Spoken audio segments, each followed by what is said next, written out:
Hello and welcome back to our gameplay video of Lost Kingdoms 2. Today we are going to explore the town of Kendarie. Pretty much the only town that you actually get to visit in the game, or at least a town that you want to visit in the game. In this section there's not going to be that much combat or stuff to do, so I thought I'd talk about why I love this game so much.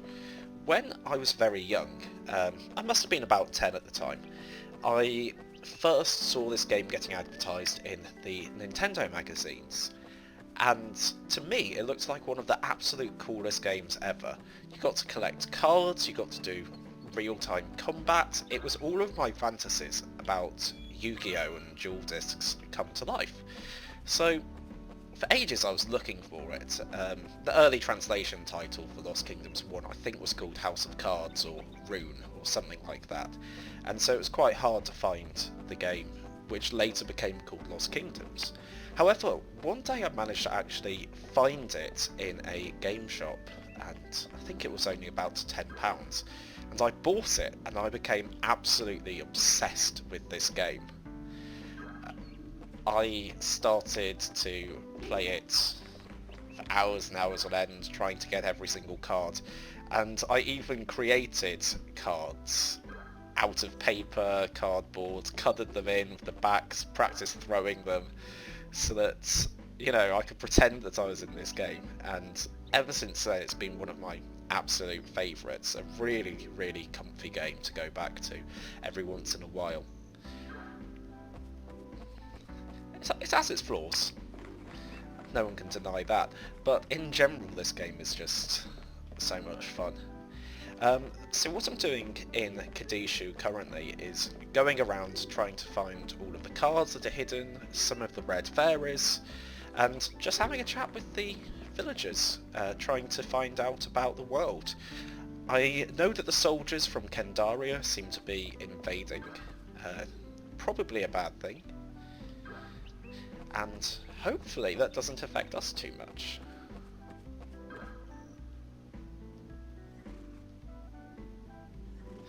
Haha, fool, I am the bandit and rogue.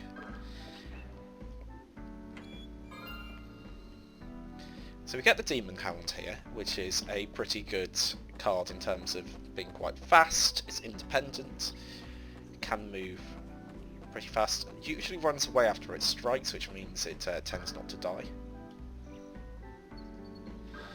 And here we're introduced to the new element,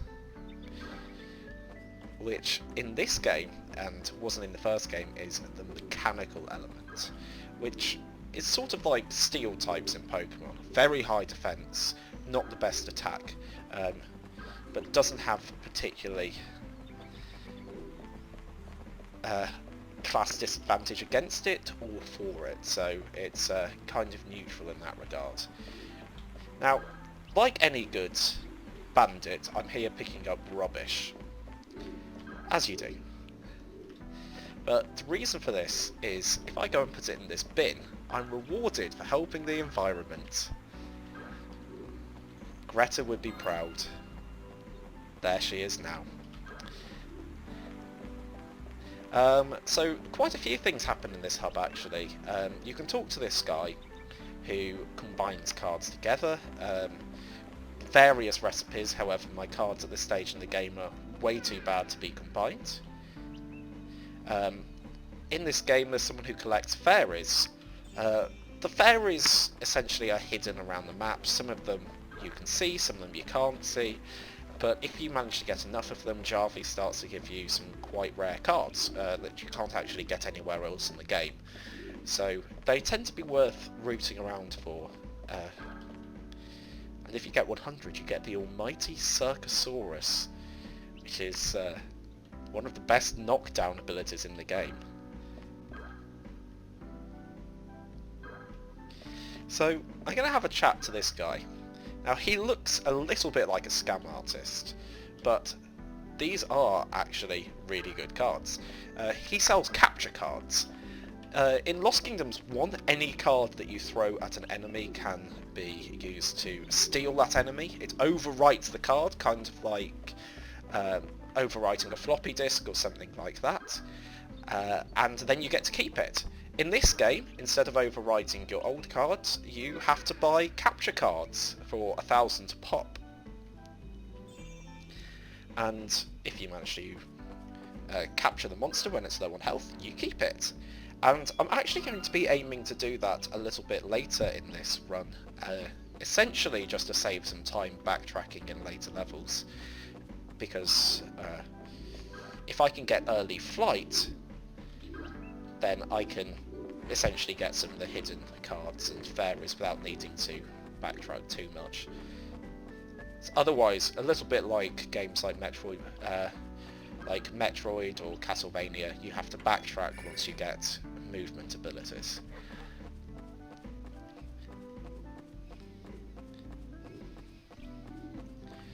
So in this chest I get one of the more important cards for the run, which is the Flare Spawn. It's not particularly good against most things, but we're going to find it pretty useful when we start to have some run-ins with the Kendarie. Now, I might have been here before as Tara, and a cutscene triggers.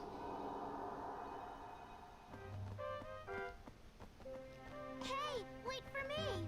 I want to play too!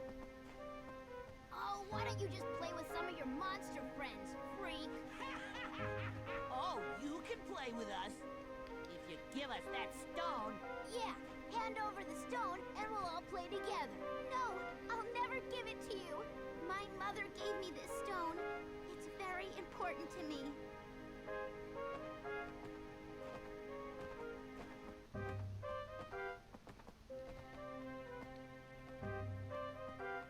I don't understand. Why is everyone so mean to me all the time? It's not my fault they don't have magic stones. Just a little flashback there. Here we go into the most important part of Kadishu Town, which is Kadishu Card Shop. Now, what I'm intending to do here is to essentially get rid of some of the more useless cards, such as the Hobgoblin and the Man Trap. I just don't need them. They don't evolve into anything that's particularly useful. However, I am going to start buying some cards. Now, this is one of the more interesting parts of any run, because there's some particularly good cards that have quite a lot of scaling potential in this game. So, in this run, I'm going to buy 3 copies of the Skeleton, which has one of the best evolution trees. It tends to be quite bulky and quite smart, but we want to evolve it over time. I'm going to buy a couple of the Ghoul cards, because the Ghoul evolves into something called the Banshee, which is the best weapon in the game. And I'm also going to buy 1 copy of the Archer tree, a particularly good card. I've only got 1 Dark Raven, so I'm buying another copy of that. These are going to be relatively important as I then start to be able to upgrade them. For example, I could upgrade the Lizard Man here, but I don't think I particularly need to. I might get the Basilisk so I can do the combo. No, I'll leave it for now. So, one of the fun things about this game when you're exploring it for the first time is it doesn't tell you what anything upgrades into until you have the experience needed to do it. So when you're buying things like the Skeleton, which is something like 3 or 4 upgrades, you're just like, oh wow, what could this possibly unlock? Turns out, really good stuff.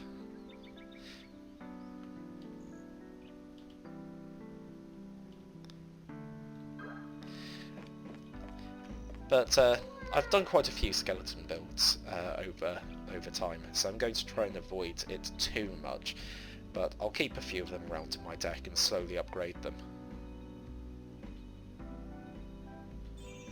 So collecting some red fairies here. I haven't met Jarvis yet.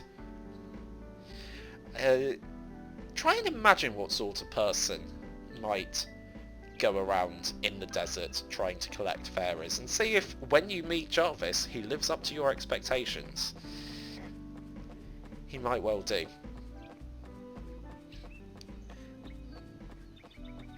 Collect another red fairy. Get hit on by the red fairy. This was the best graphics that the Nintendo GameCube had to offer at the time, and I think it still looks nice today. Talk to the dog. Hello, dog.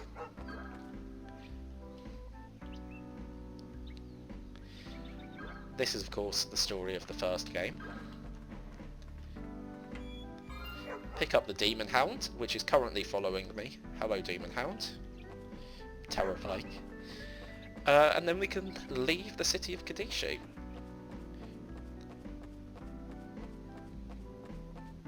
Have a chat to this man on the way out.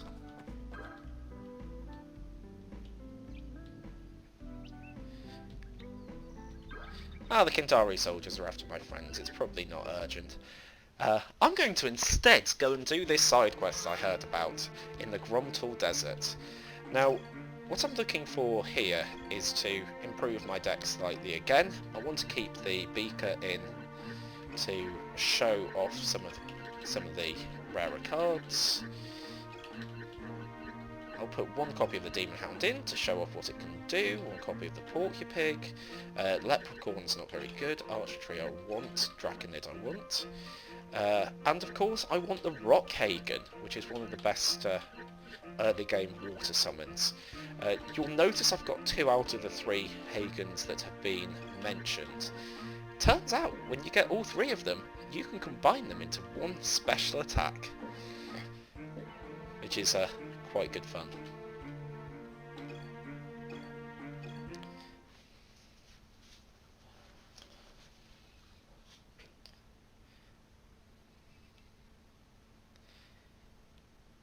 So, in the Gromthul Desert, you want to do as much as you can on your first visit. Essentially, you get some quite nasty monsters end up spawning on the second visit. They're scorpions that can bury under the sand. They're quite mean. They can and will just knock you down repeatedly. A common threat in this game from quite a few enemies. And honestly, they are actually pretty tough.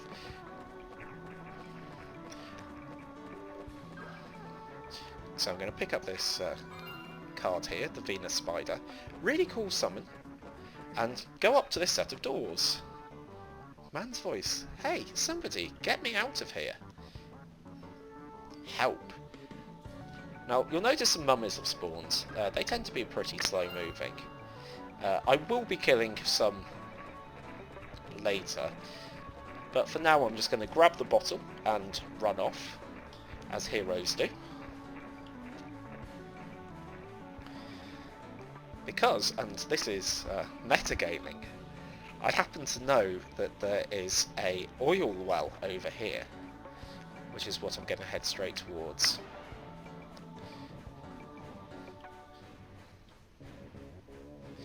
Oh no, not you.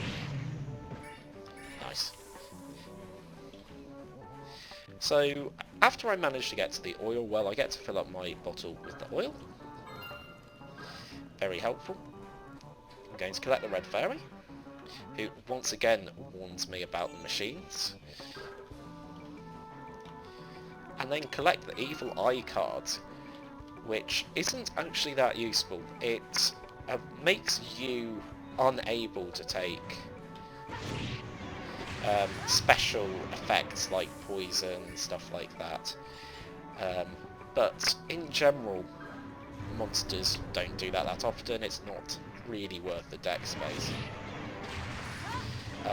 So Draconid, essentially the Earth version of the Dragon Knight in terms of the damage it can do. Let's summon the Beaker, show off what Beaker can do.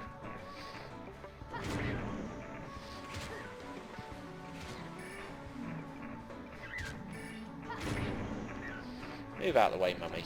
Mummies have incredibly high defense and also health in this game. So, in general, just running past them is a better idea. We get the pixie, and then this should be a second mummy. The beaker not doing particularly well in this fight. Kill one mummy. Collect the magic stones and run. Let's see how a porcupig deals with the mummy.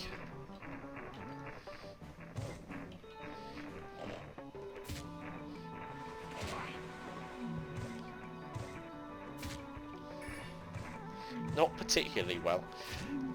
As you can see, the mummy's high defense means it takes relatively little damage from porcupig attacks. It's also not staggered at all by it.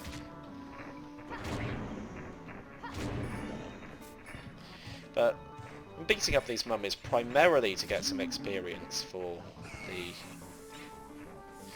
some of the cards in the deck that I really want to be using.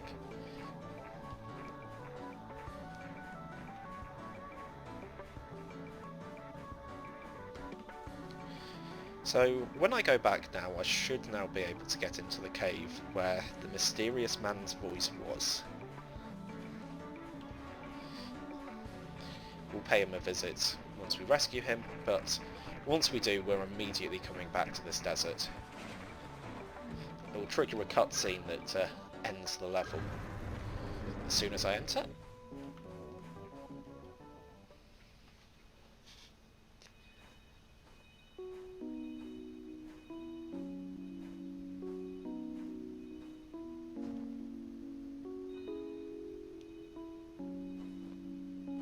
I'm saved! Oh, thank you! My name is Jarvie. I'm studying the fairies. I came to the desert looking for them, but I don't seem to be cut out for this kind of thing. I don't suppose... You seem to be a veteran adventurer. I wonder if you would be willing to catch some red fairies for me. The red ones are pretty friendly. You wouldn't really have to do anything once you caught them. I'd be willing to give you cards in exchange for the fairies. I have some quite rare ones. Well, what do you say? I live on the outskirts of Kadishu. Come visit if you can.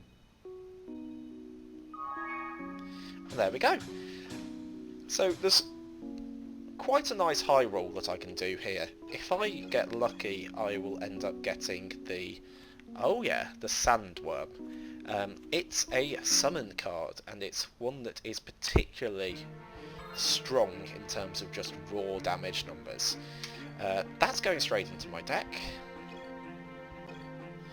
And some of the weaker cards are coming out now that I've had the opportunity to use them. So goodbye Beaker. Goodbye Porcupig. Hello Venus Spider. I don't think I need the Pixie, but I do want the Sandworm. That will do for the changes to the deck for now. Heavily Earth focused, but we're going to go more wood focused a little bit later on.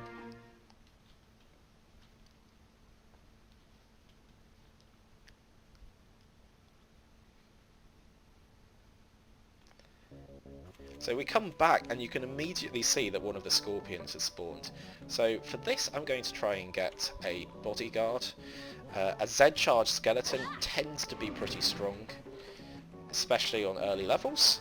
We get into the traditional lizard man versus skeleton fight, which the skeleton almost always wins because they tend to exchange blows and the skeleton ends up killing. I actually can't explore the full Gromthul Desert yet. I need to get a couple of the movement abilities. So I need to be able to jump and I need to be able to fly. Because obviously Tara couldn't possibly learn how to swim and go and get that chest. That would be absurd.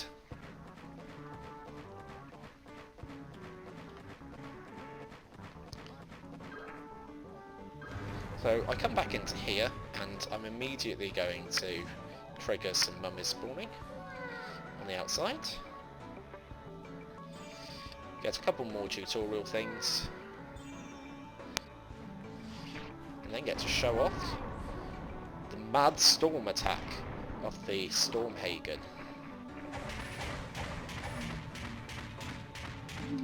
One shot's the mummy. As you can see, it's a pretty good card to have in the early game. I get the Sand Beetle, which is one of the things that is burrowing under the ground. And the Running Bird, which increases the speed of all of my teammates. Now, I'm going to try and hit this using the Venus Spider. However, it has a very weird attack pattern, which doesn't hit things close to it, which can lead to it being quite challenging to appropriately use.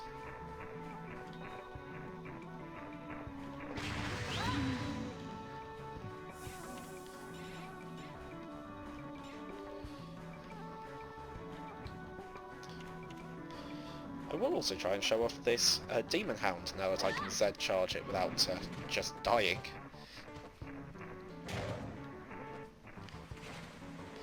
Now, the Demon Hound tends to do the back and forth dodge.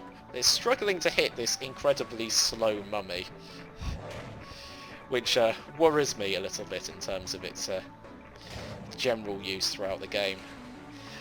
As such, I won't really use it. It doesn't evolve into anything particularly useful, so there's no need to keep it around. Just trying to show off all of the cards. I have got what I've come for, so I'm going to now abort the mission. One of the nice things about Lost Kingdoms 2 is that even if you abandon a mission, you still are able to keep your progress, which makes backtracking a lot quicker when you discover that.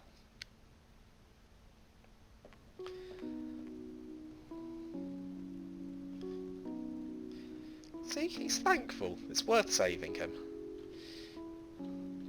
His attire and obsession with fairies make me think of Final Fantasy XIV scholars, with the little mortarboard and the glasses and all of the fairies. But he gives me the Tumble Chick. The Tumble Chick isn't really interesting enough to show. It wanders around and sometimes things trip up on it, which doesn't make it incredibly helpful.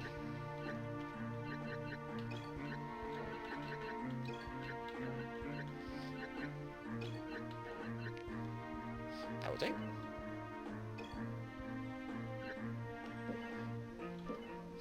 So, at this point, I'm going to now go back to the Bhashea High Road. I need to check up on my friends in the Band of the Scorpion.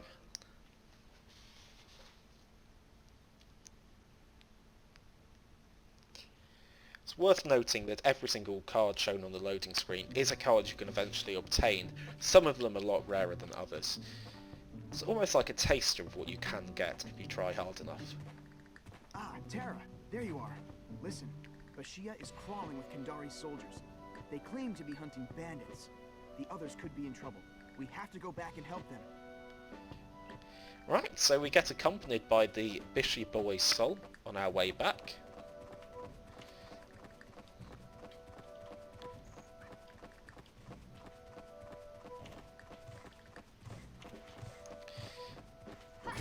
Kill the porcupig.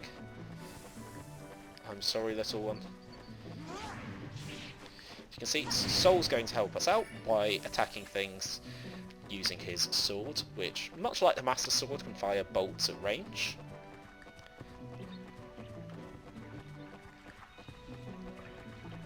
Catch the blue fairy, come on, there we go. So, we encounter this guy and we're going to absolutely obliterate him using the Stormhagen.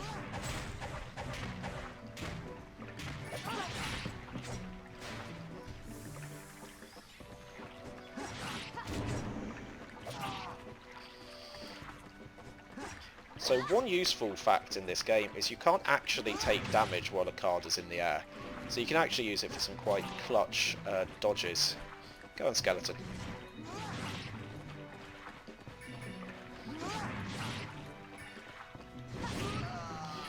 So, our first Kendarie soldier is slain.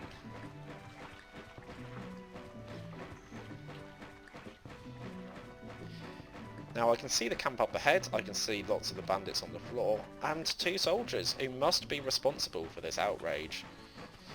He always dodges first, he always dodges, and what I'm going to do here is try and hit him with the sleeping gas. A nice close range move.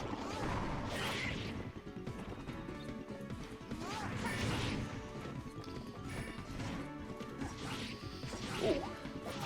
Now this is worth showing off. Here I want to use the sandstorm. This guy's likely to jump again, and being able to hit everyone in a wide range in front of me is going to be very helpful. And then to finish off this guy, I'll use the Scythe Beast a couple of times, and then the Dragon Knight, successfully rescuing my comrades.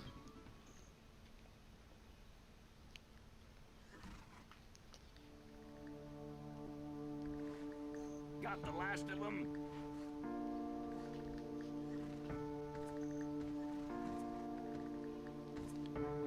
Hey, General! What do you think of your great bandit cleanup operation now? Not so proud, are you? I'll have my revenge on these Kendarie dogs. We're gonna hit them where it hurts. We'll find out where they make their rune stones, and then we're gonna take every last one of them. So we're planning revenge on this group for actually daring to crack down on crime in the region of Bhashea, which will lead us into the Kendarie Fortress.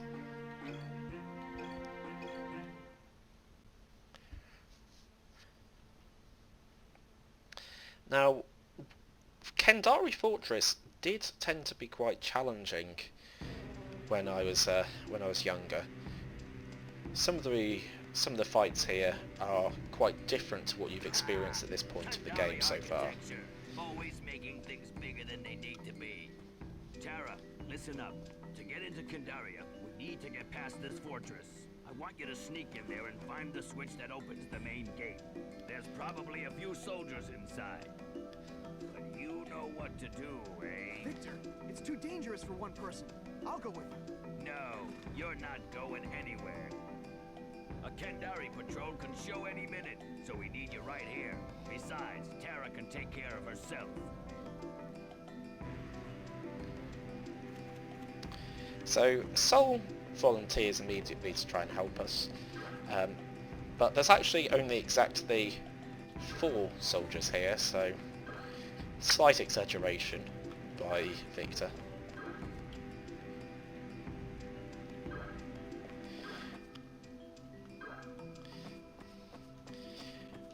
So, right away I'm going to walk the way down here, and I should end up getting attacked almost immediately.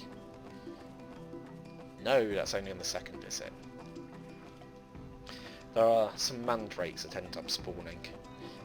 They're quite nasty traps, so you want to trigger them at long range, which is one of the reasons why I wanted to have the Dark Raven card. Now, these searchlights don't do particularly much bad. They summon a robot to try and defend whatever they're guarding, but they tend to be quite slow. You can just dodge them.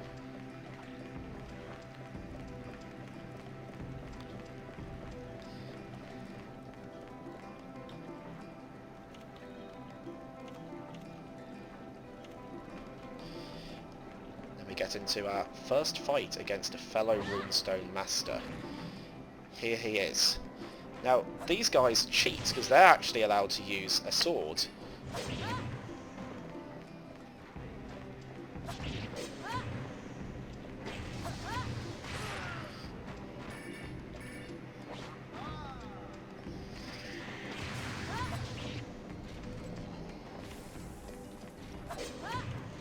As you notice, if 2 people attack at the same time, no damage is taken.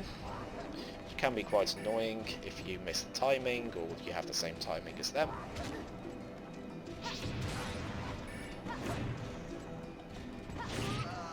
There we go. First one down without too much pain, and I get the blue key. Now there are some quick kills that you can do on these. You can use the archer tree to hit them in the first time when they try and stagger back, because the archer tree has a very slow moving projectile, and then you can follow up by using the Dragon Knight to kill them quite fast.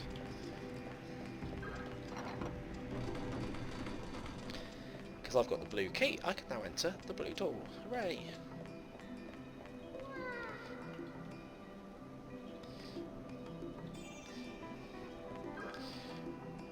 So I'm going to turn off the searchlight gate switch, one of the nice steps that you can do to just make the rest of the map a little bit easier.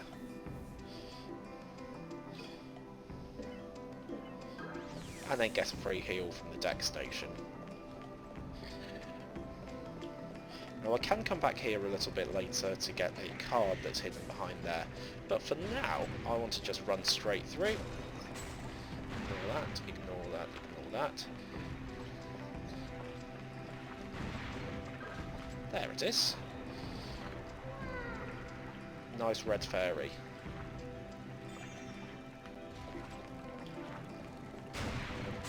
And just run past that guy.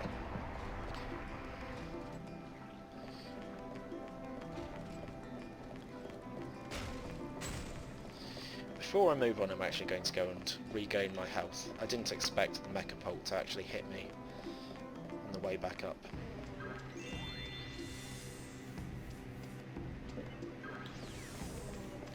Now, once again, as I walk down these stairs, you'll see a chest in the distance that is across a large boundary of water. I'll only be able to get that once I unlock the ability to fly.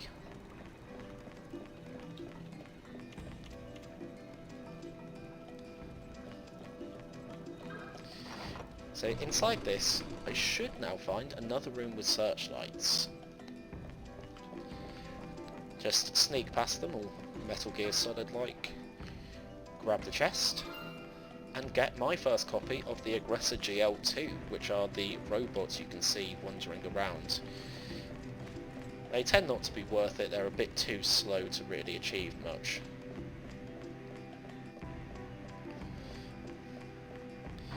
Summon my skeleton to help me out against this guy.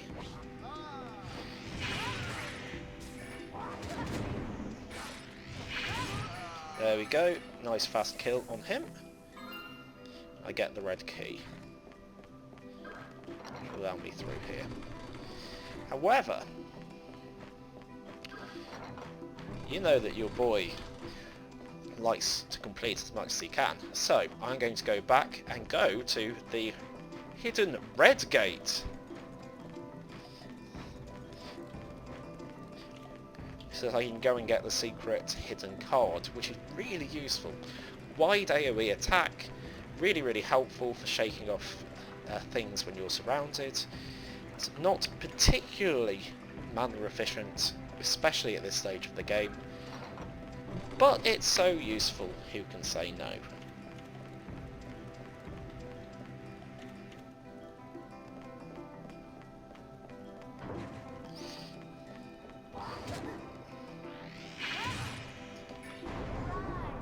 I'm going to try and hit this guy with the crusher, which if I do it successfully will just one-shot him. Not quite.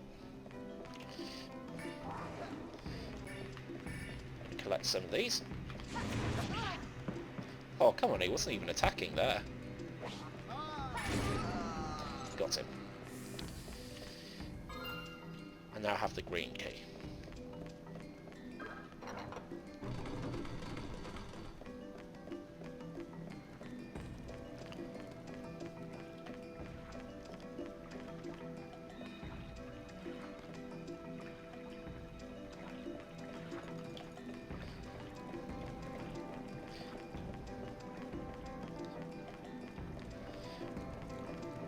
So through this green door is one of the absolute earliest neutral cards that you can get, the card called Death. I'm sure you can imagine me as an edgy little kid loved the card Death. Oh, it's the Grim Reaper, it's so cool. Big scythe, skulls, awesome. And it turns out it's still a pretty good card. even though it is a bit too edgy.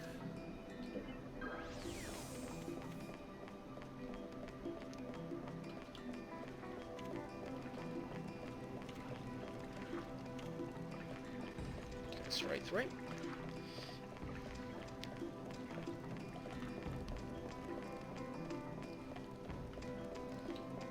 So I've killed 3 out of the 4 soldiers so far. There should be 1 left. The final one is the trickiest in terms of the fact he has a slightly better deck than the others. The others pretty much only have Dark Raven and Aggressors. The final guy has some trap cards and stuff like that, which can actually be a little bit more annoying to deal with. He can close off parts of the arena. We get the Venom Lizard, another one of the Lizardman family, but this time in wood flavour, who can poison people. Let's not trigger that.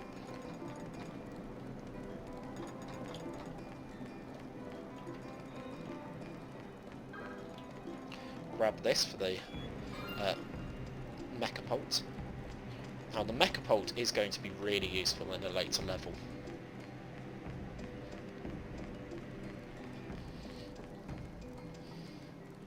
And in the meantime, to set up my final fight, I want this. I'm gonna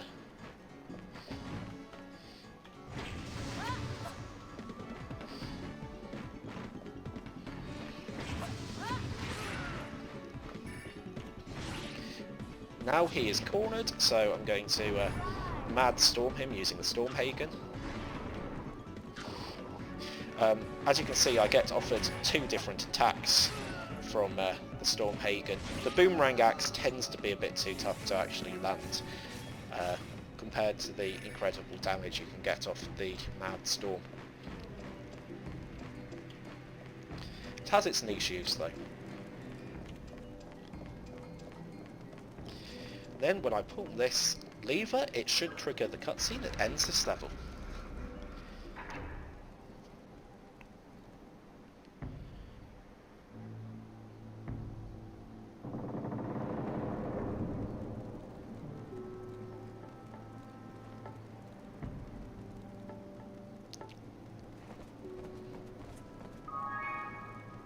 And there we go.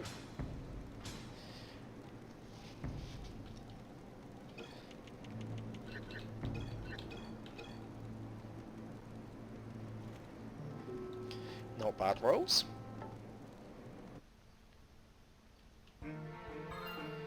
And that completes map 1 of, well, I say completes. That is the end of our first trip to map 1, and now we go to map 2, which is Kendarie. So this has been the second episode of our playthrough. I'm hoping to show you more variety of cards and more interesting things in the future. So thank you very much for watching. Once again, I have been Scissors Lizards, and tune in next time as we explore the mysterious Runestone Caverns.